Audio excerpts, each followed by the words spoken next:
મિત્રો, યુક્લિડના ભાગાકારના પૂર્વ પ્રમેયનો જે ખ્યાલ મેળવ્યો એમાં ભાજ્ય બરાબર ભાજક ગુણ્યા ભાગફળ વત્તા શેષ એટલે a બરાબર bq પ્લસ r અને શેષ અને ભાજક વચ્ચેનો સંબંધ આપણે સમજ્યા. અહીંયા આપણે આ જે પ્રકરણમાં આગળ આ યુક્લિડના ભાગાકારના પૂર્વ પ્રમેયનો ઉપયોગ કરવાનો છે ત્યારે ભાજ્ય અને ભાજક આપેલા હોય ત્યારે એને a બરાબર bq પ્લસ r એટલે કે ભાજ્ય બરાબર ભાજક ગુણ્યા ભાગફળ વત્તા શેષ સ્વરૂપમાં કેવી રીતે દર્શાવી શકાય એના કેટલાક ઉદાહરણો લઈ લઈએ. પહેલું ઉદાહરણ લઈએ 17 એ ભાજ્ય તરીકે લઈએ અને ભાજક તરીકે લઈએ 2. તો 17 એ ભાજ્ય છે, ભાજક 2 છે.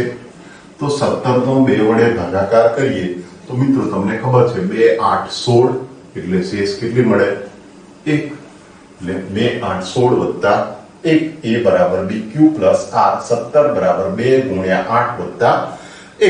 હવે આ કેવી રીતે મેળવ્યું? બહુ સામાન્ય ભાગાકાર છે છતાં પણ મિત્રો જોઈ લઈએ.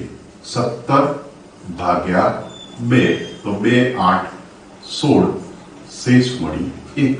તો આ એક સામાન્ય ભાગાકારથી જ મળે છે. 17 એ અહીંયા ભાજ્ય હતા, 2 એ ભાજક હતા, 8 એ ભાગફળ મળ્યો અને 1 એ શેષ મળી ગયા આ ભાગાકાર દ્વારા, જે મેં મૌખિક સ્વરૂપમાં કર્યું છે. બીજું એક ઉદાહરણ લઈએ 121 અને ભાજક તરીકે લઈએ 10.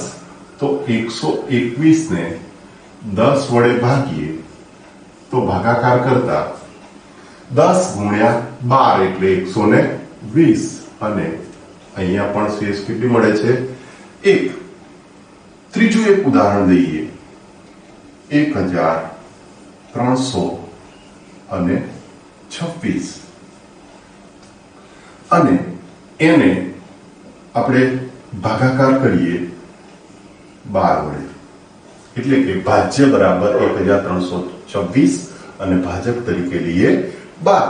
આ ભાગાકાર કરીએ મિત્રો 1326 ભાગ્યા 12 તો 12 એકા 12, 13 માંથી 12 જશે એટલે 1 મળે, પરથી ઉતાર્યા 12 તો 12 એકા 12, 12 માંથી 12 જાય તો 0, પરથી ઉતાર્યા 6, ભાગ નહીં ચાલે તો 0.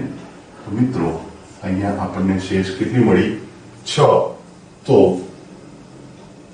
અહીંયા 1326 ને જો 12 વડે ભાગીએ તો 110 વડે ભાગફળ મળે છે 110 અને શેષ કેટલી મળી 6. તો મિત્રો જોયું કેટલું આ સરળ છે કે જ્યારે ભાજ્ય અને ભાજક આપેલા હોય તો એને ભાજ્ય બરાબર ભાજક ગુણ્યા ભાગફળ વત્તા શેષ સ્વરૂપમાં દર્શાવી શકાય. મિત્રો આનો ઉપયોગ આગળ ગણતરીવાળા દાખલાઓમાં થવાનો છે એટલે અહીંયા ભાજ્ય અને ભાજક આપેલા હોય ત્યારે એને આ સ્વરૂપમાં દર્શાવતા આવડવું ખૂબ જરૂરી છે.